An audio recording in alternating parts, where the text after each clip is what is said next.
ఒక 2 months నుంచి నేను డ్యూటీ కూడా చేయట్లేదు. 87,000 అయినాయి. ఇప్పుడు నా దగ్గర ఉన్న గోల్డ్ పెట్టి చేయించుకున్న టెస్ట్ నేను ప్రైవేట్ లో. ఈ టెస్ట్ అన్నీ అవే సార్. 49 టెస్టులు రాశారు. 49 టెస్ట్. వాటికి 87,000 అయినాయి ఓన్లీ టెస్టులకి. ఇప్పుడు ఎంతవరకు ఖర్చు పెట్టారు ఇప్పటి వరకు ఒక 2.5 దాకా అయిపోయింది. 2.5 లక్షలు. ఆస్తిపాస్తులు ఏమన్నా? ఆస్తిపాస్తులు మాకు ఏం లేదు సార్. ఊళ్ళో ఒక ఇల్లు ఉంది అంతే మాకు. పొలాలు కూడా మాకు ఏం లేవు. పొలాలు కానీ? మా నాన్న కూడా లేడు. మీ నాన్న కూడా లేడు. నాది కూడా ఈ కాల్ ప్యాక్చర్ ఇస్తారు మీరు నెలకి? నాకు 20,000 వస్తాయి సార్.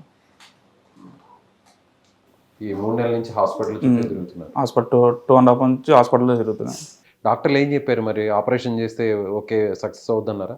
ఆపరేషన్ సక్సెస్ అయితే 90% ఉన్నది, సక్సెస్ఫుల్ రేట్ ఉంది అనేసి అన్నారు. ఆపరేషన్ చేస్తే కంపల్సరీ. మీ లివర్ని ట్రాన్స్ప్లాంట్ చేస్తే మీ లివర్లో కొంత భాగం తీసి కట్ చేసి అంతే కదా 75 grams తీసుకుంటాను. 75 grams తీసుకుని బాబుకి ట్రాన్స్ప్లాంట్ చేస్తే సక్సెస్ఫుల్ సక్సెస్ అయితే వేరే అదర్ ఇష్యూస్ ఏం లేవు. ఏం లేవు.